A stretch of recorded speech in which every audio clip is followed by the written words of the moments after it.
Hey, what up, what up? It's your girl, Nikki, and I want to thank you for joining me for another episode of Walking Forward in Faith. Welcome, welcome. I'm glad you're here. Today, we're going to dive into something that a lot of us don't always talk about, but it's something we all face. And that's how to handle situations when someone close to you takes their pain out on you. Now, I want to tell a story about a family member of mine, someone I'm really close with. When things are good, we're good. But when things go left, it gets real ugly, y'all. You know. So here's how it went down. I had a family member who accused me of something I didn't even do. They were in a difficult place, struggling with their own issues. But instead of taking that out on what was causing the pain, they pointed the finger at me. I tried to explain myself, told them the truth, but they weren't hearing it. What made it worse was that they didn't even apologize when they found out I was innocent. Nope. Instead of owning up to it, they just acted like nothing happened. They just moved on. Now, I don't know about you, but when you're close to someone and you know you didn't do anything wrong, but they treat you like you're the cause of their pain, it hurts. It stings in a way that makes you question everything, your relationship, your worth, your own sense of self. But here's where I had to make a choice. I could either hold on to that hurt and let it fester, or I could protect my peace and move forward in faith, trusting God to handle the situation. The truth is, in situations like this, it's so easy to let someone's actions dictate how we feel about ourselves. But I want to remind you that your peace is precious. Just because someone is hurting doesn't mean they have the right to take their pain out on you. Their struggles are theirs to handle, not yours to absorb. I'll be real with you. I wanted an apology.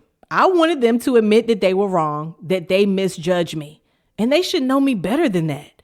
But instead of clinging to that need for validation, I had to ask myself, what am I really looking for here?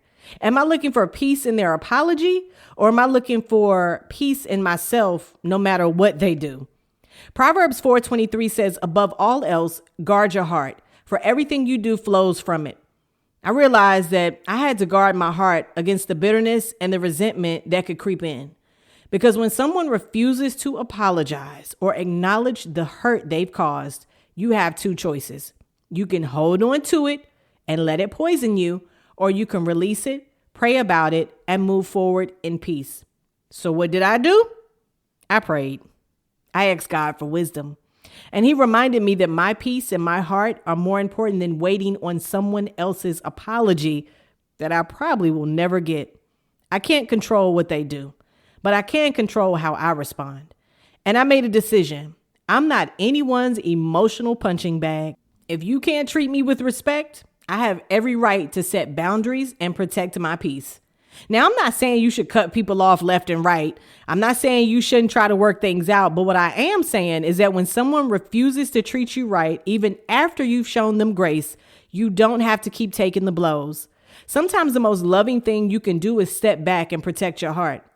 So if you're dealing with someone who constantly is making you the target of their pain, whether it's family, friends, coworkers, or anyone close to you, take this as a reminder. You don't have to tolerate mistreatment. You don't have to absorb their anger or their frustration. Your peace is worth more than that. And you know what?